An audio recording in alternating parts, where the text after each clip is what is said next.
అమరావతి రాజధాని ప్రాంతంలోని మందడం గ్రామంలో భూ వివాదం మరోసారి వెలుగులోకి వచ్చింది. తన సోదరుడి పేరు మీదున్న భూమిని అక్రమంగా కబ్జా చేసి వారసులకు బెదిరిస్తున్నారని ఆరోపిస్తూ కూచిపూడి మరియమ్మ జిల్లా కలెక్టర్ను ఆశ్రయించారు. ప్రజా సమస్యల పరిష్కార వేదికలో ఫిర్యాదు చేసిన ఆమె అసలు వారసులైన తమకు న్యాయం చేయాలని, అలాగే తమ కుటుంబానికి రక్షణ కల్పించాలని కోరారు. మండేపూడి మా మేనమామ గారిది పొలం ఉంది. పులి మోషే గారి పొలం, ఎకరం పొలం అండి. ఆయన మా మేనమామ గారికి పిల్లలు లేరు. భార్య భర్త మా మేనమామ గారు భార్య ఇద్దరు చనిపోయారు. వేరే అతను అసలు ఆ ఇంటికి సంబంధం, ఆ కుటుంబానికి సంబంధం లేని అతను వచ్చి ఆ పొలం ఆక్రమించేసుకొని వైసీపీ గవర్నమెంట్ లో మమ్మల్ని బెదిరించి ఆ మధ్యలోకి మమ్మల్ని రానిపోకుండా చంపుతామని బెదిరించి ఎమ్మటపడి రౌడీలను పెట్టించి మమ్మల్ని మధ్యలోకి రానిపోకుండా ఆ పొలం ఆక్రమించేసుకొని అమ్ముకున్నాడండి.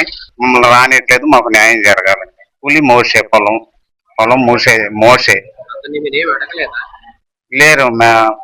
మేనమామ గారు చనిపోయారు, లేరు. ఆయన ఇప్పుడు 2001లోనే చనిపోయారు. వీళ్ళు 2019లో మాకు సిఆర్డీకి ఇచ్చి రాపించుకున్నారండి. వాళ్ళందరికీ వాళ్ళే రాపించుకున్నారు. ఫేక్ డాక్యుమెంట్లు పెట్టి మొత్తం ఫేక్ చేసి రాపించుకున్నారండి. సీటింగ్ చేసేయడం ఉన్నాయి. మొత్తం డాక్యుమెంట్స్ ఉన్నాయి. అతను మాకు ఇంకా మీ చేతనైన చేసుకుని పోండి, నేను మీ చేతనైన చేసుకోండి, నేను నీకు రూపాయి కూడా ఇవ్వండి. మరి మన పేరు మా తల్లిదండ్రులకి 6 మేము మందడం అయితే 6లో 5 చనిపోయారండి. నేను ఒక్కదాన్ని మిగిలే. కానీ ఆ అబ్బాయి పాతూరు రాజేష్ నాకు మాస్టర్కి అడ్డం పడ్డాడు. మాస్టర్ నన్ను బెదిరిస్తున్నాడు చంపుతానని. అదండి ఏం కాదండి.